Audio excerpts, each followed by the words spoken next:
चमोली की ठंडी ठंडी पहाड़ियों पर काशी नाम का एक आदमी चाय बेचा करता था। पहाड़ी इलाका होने के कारण वहाँ बारिश होती रहती थी और ठंड भी बहुत होती थी। साहब, ठंड बहुत है और ऊपर से ये बारिश का कोई भरोसा नहीं यहाँ साहब। जब तक बारिश थोड़ा थम नहीं जाती तब तक आप मेरी इस छोटी सी दुकान में बैठकर मेरे हाथों की चाय पीजिए। ठीक है भाई, मेरे लिए और मेरी पत्नी के लिए एक एक कप चाय बना दो। चाय बढ़िया होनी चाहिए, मसाले वाली। साहब, आप एक बार मेरे हाथ की चाय पियोगे तो बार बार मांगोगे फिर।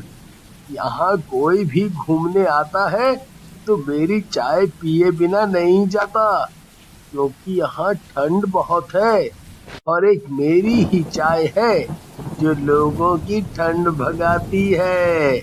बारिश अब रुक चुकी थी।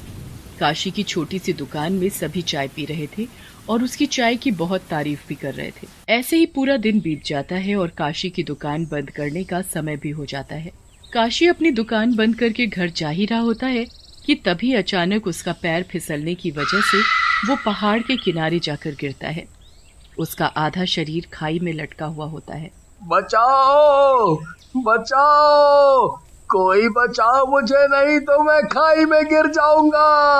साहब साहब, आप खड़े खड़े क्या देख रहे हो? मेरी जान बचाओ। मेरा मेरा हाथ पकड़िए जल्दी, मेरा हाथ फिसलने वाला है।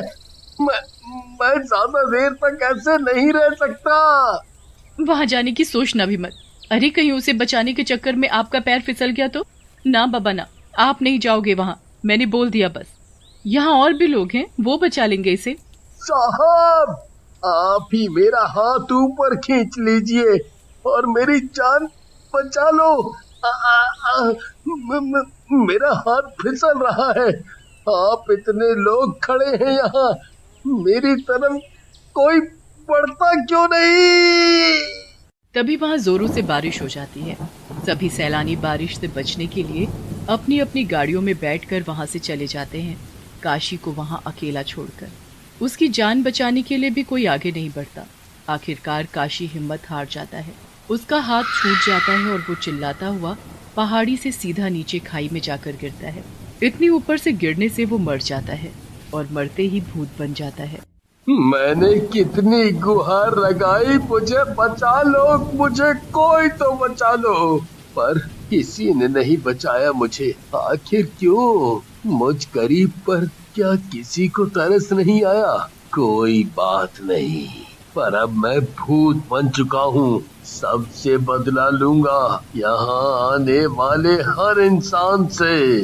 एक दिन पहाड़ों पर घूमने आए पति पत्नी नवीन और श्वेता वहाँ घूम रहे थे, मजे कर रहे थे। तभी वहाँ काशी का भूत अपने मुंह पर गमछा लपेटकर उनके पास जाता है।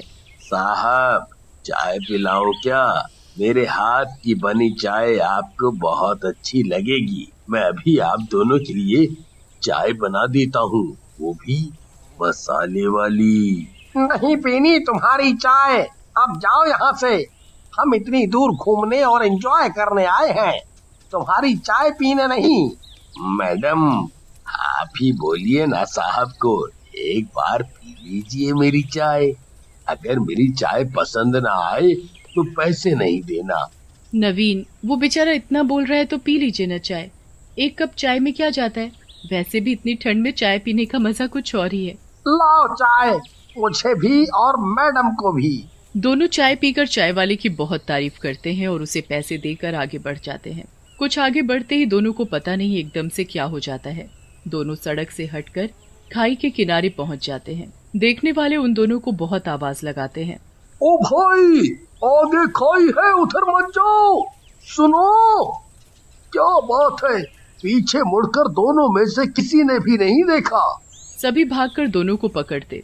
उतने में नवीन और श्वेता खाई में कूद पड़ते हैं। वहाँ खड़े सभी लोग हैरान थे ये सब देखकर। आखिर कोई कैसे अपने आप खाई में गिर सकता है? ये सब मेरी चाय का कमाल है। मैं ऐसे ही यहाँ आने वाले हर एक इंसान को अपनी चाय पिलाकर मार दूंगा। ये चाय बिल्कुल मेरे जैसी है। ये चाय ही अब मेरा साथ देगी। अरे अरे, वो देखो उधर, फिर से कोई खाई की तरफ बढ़ता जा रहा है। जल्दी रोको उसे, नहीं तो वो भी खाई में गिर जाएगा। ये सब क्या हो रहा है? आज तक कभी कोई इस खाई में नहीं गिरा, पर अब देखो रोज कोई ना कोई इसमें गिर रहा है।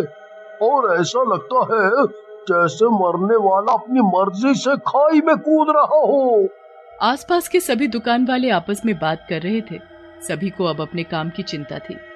वहां काशी के घर उसकी माँ हेमा उसके घर ना लौटने की वजह से बहुत परेशान थी। वो उसे हर जगह ढूंढती फिर रही थी। ओ भाई, क्या तुमने मेरे बेटे काशी को देखा है? वो वहां पहाड़ों पर चाय बेचता है। 2 दिन से घर नहीं आया। बड़ी चिंता हो रही है। हेमा काशी को सभी से पूछती फिर रही थी। पूछते पूछते वो काफी दूर निकल जाती है, वहीं जहाँ काशी लोगों को चाय पिलाया करता था। काशी, ओ काशी बेटा, कहाँ है तू? देख, तेरी माँ तुझे ढूंढते ढूंढते यहाँ तक आ गई। हेमा को अभी भी काशी कहीं नहीं मिला। मिलता भी कैसे, वो तो मर चुका था। रात बहुत हो चुकी थी। हेमा बहुत थक गई थी। वो रोती हुई एक पेड़ के नीचे जाकर बैठ जाती है। भूत, छोड़ भूत, छोड़ मुझे भूत। चुप हो जाओ, शोर मत करो माँ, नहीं तो कोई आ जाएगा। तुमने मुझे माँ क्यों कहा? माँ, मैं हूँ तुम्हारा बेटा ही तुम्हें माँ बोल रहा है। मेरा बेटा?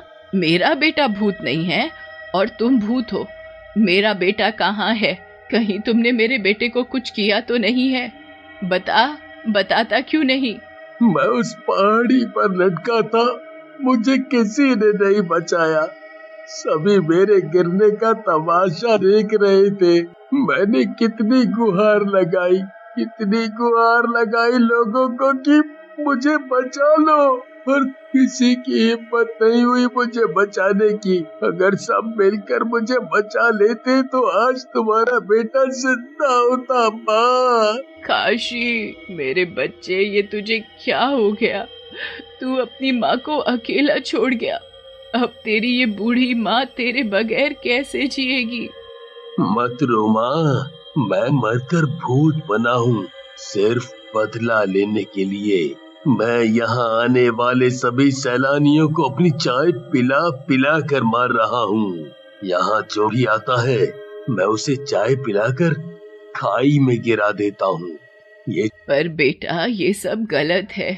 तू तो नहीं रहा अब इस दुनिया में। पर जरा सोच, वो हर एक दुकान वाले, वो छोटे बच्चे जो अपने माँ बाप के साथ घूमने आते हैं, उन सब का क्या होगा? एक तरह से सभी की जिंदगी बर्बाद है।